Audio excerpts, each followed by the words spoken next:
আজকে একটা কথা ভীষণভাবে মনে পড়ছে, যেদিনকে প্রথমবার এই ককরোচ জনতা পার্টি তাদের ভার্চুয়াল জায়গা ছেড়ে প্রথমবার মাঠে নেমেছিল যন্তর মন্তরের সামনে প্রোটেস্ট করার জন্য। সেদিনকে কিছু মানুষ, মানে প্রোটেস্ট শুরু হয়নি তার আগে কিছু লোকে জমায়েত হয়েছিল, সেই সব ফুটেজগুলো নিয়ে অন্ধভক্তরা, কিছু সনাতনীরা হাতে স্প্রে নিয়ে যে কোথায় ককরোচ স্প্রে করব। কেউ আবার বলেছিল যাদের 20 মিলিয়ন ফলোয়ার্স ইনস্টাগ্রামে, অথচ 20 জনকেও দেখা যাচ্ছে না ময়দানে।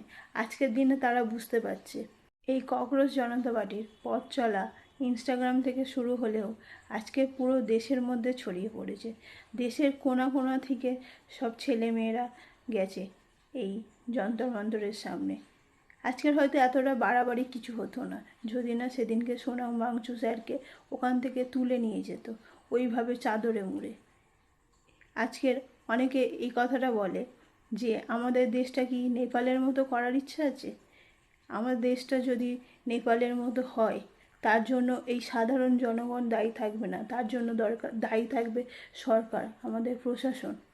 এটা ভুলে গেলে হবে না। ওরা শান্তিপূর্ণভাবে ওখানে প্রোটেস্ট করছিল, অনশন করছিল, সেখানে গিয়ে কাটি করেছে আমাদের প্রশাসন, তাদের সাথে শান্তিপূর্ণভাবে কোনো আলোচনায় না গিয়ে। আজকে তো তাদেরকে দোষ দিলে হবে না।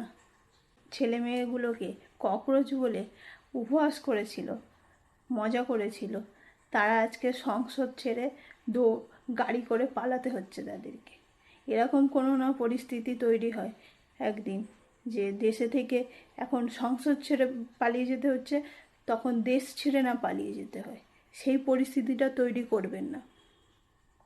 এরা কি বলছে সেটাকে বোঝার চেষ্টা করুন। সাধারণ মানুষের জন্য আপনারা, আপনাদের জন্য সাধারণ মানুষ নয়। আর যারা এই প্রোটেস্টকে রাজনৈতিক রং লাগানোর চেষ্টা করছো তাদের জন্য বলছি, এটা কোনো রাজনৈতিক লড়াই নয়, এটা সিস্টেমের সাথে সাধারণ মানুষের লড়াই, সাধারণ মানুষের সাথে সরকারের ভুল চিন্তাভাবনার লড়াই।